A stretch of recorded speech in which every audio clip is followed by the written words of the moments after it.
There's a place I always keep coming back to. A land of endless beauty.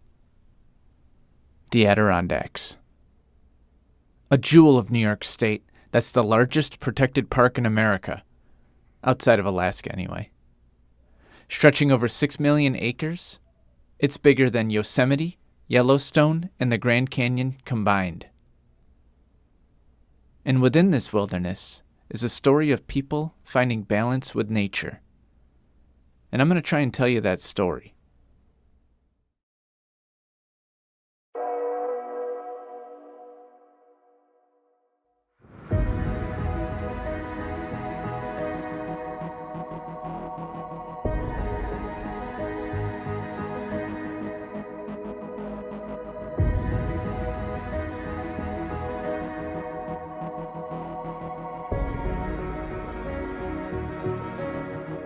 Around 1.1 billion years ago, magma deep inside the earth cooled slowly to form the roots of what would become the Adirondack Mountains. Heat and pressure deep underground caused rocks to fold and melt, forming the core of a solid mass. Over hundreds of millions of years, these rocks were pushed up by huge forces in the Earth's crust, creating a dome-shaped uplift. Eventually, the Ice Age began, covering the region with a massive glacier.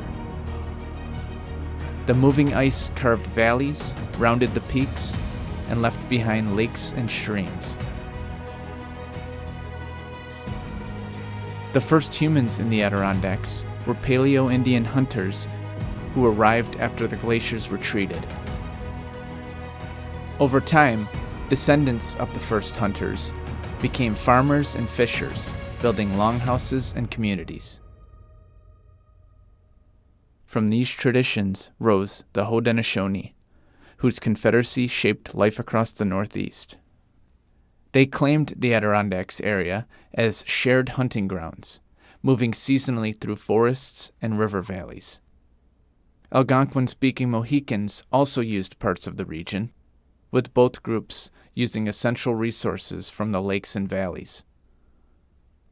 French explorer Samuel de Champlain sighted the mountains way back in 1609, and he left his name on the massive lake on their edge.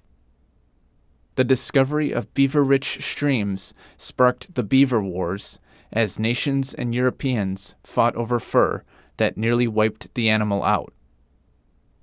Amid that era, Europeans borrowed a Mohawk word, Adirondacks, meaning bark eaters, which was a jab at Algonquins. In time, it would become a term for the mountains. In 1642, the first recorded European to cross the interior of the Adirondacks was a Jesuit named Isaac Zos.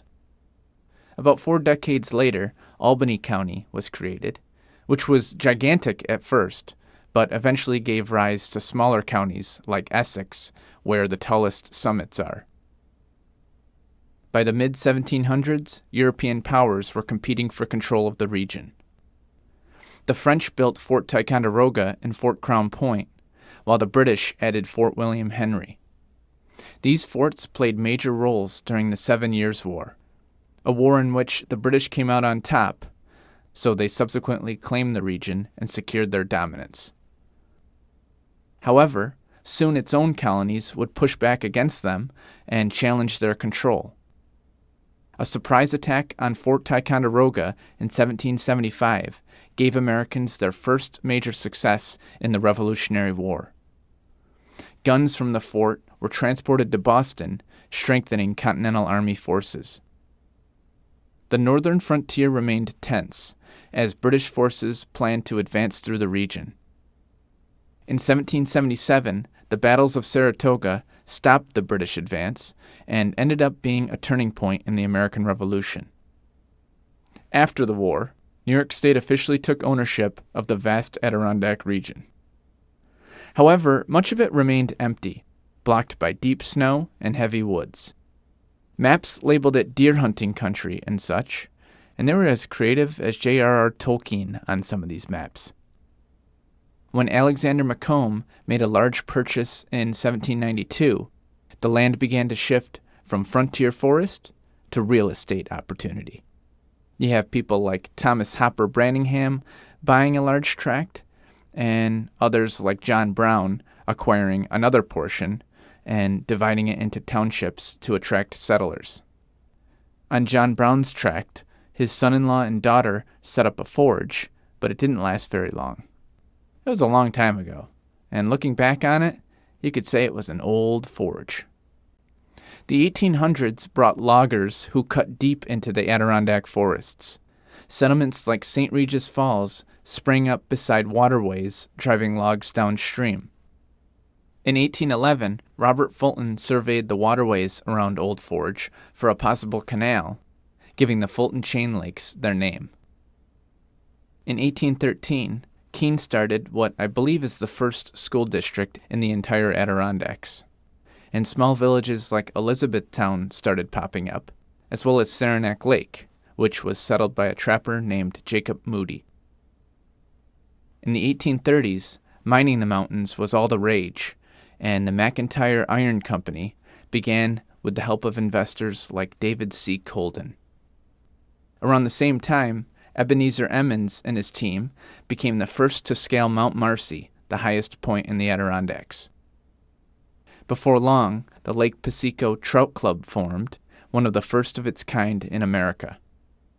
Then you got the Black River Canal, completed in the 1850s, and soon railroads, which would link the Adirondacks to the larger world. With easier access, the Adirondacks grew in popularity, further fueled by Hudson River School art and William H. Murray's book, Adventures in the Wilderness. As tourism grew, local guides became essential, leading visitors through the wilderness with expertise and local knowledge.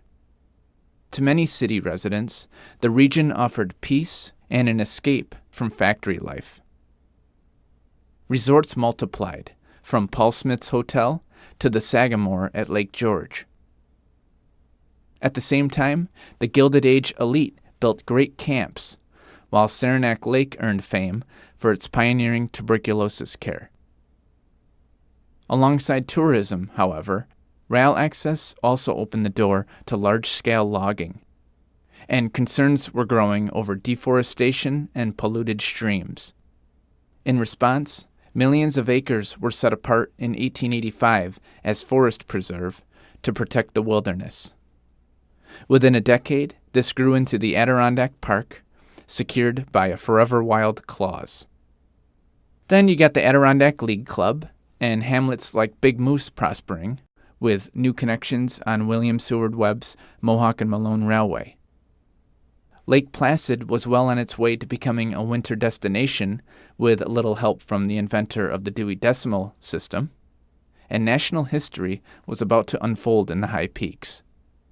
In September of 1901, Vice President Theodore Roosevelt was at Lake Tear of the Clouds after climbing Mount Marcy when he was told that the current president was on the verge of death. Roosevelt rushed to the Adirondack Railway Station at North Creek, where he learned the president had died and his own presidency was about to begin. It was the beginning of the 20th century, when people were able to sit in Adirondack chairs and also check out the latest ice castle at Saranac Lake's Winter Carnival. After a series of fires in the early 1900s, such as one that devastated Long Lake West, New York began building fire towers across the Adirondacks, including one on Hadley Mountain in 1916. Then, in the 1920s, you get a summer camp for girls on Racket Lake, President Calvin Coolidge using a camp as his summer White House, and the beginning of the 46 High Peaks tradition. Also, lean-tos. Then the Great Depression hit, but it didn't stop engineers from creating the Sacandaga Reservoir or Lake Placid hosting the 1932 Winter Olympics. Despite hard times, people continued to enjoy the region's natural beauty. Following World War II, the region's economy began shifting as tourism and recreation became more prominent. You got Paul Smith's Hotel evolving into a college, and then the Adirondack Museum opening at Blue Mountain Lake, and after that, ski resorts like Gore Mountain and Whiteface developing. Before Interstate 87 was constructed in the mid-20th century, Route 9 was the main north-south route, with places like Schroon Lake providing convenient services for travelers and more. The 1970s saw the establishment of the Adirondack Park Agency and new environmental protections. Then, in 1980, you got another Winter Olympics at Lake Placid, famous for the Miracle on Ice hockey game. And over the next 2 decades, tourism expanded, small towns modernized, and conservation efforts continued.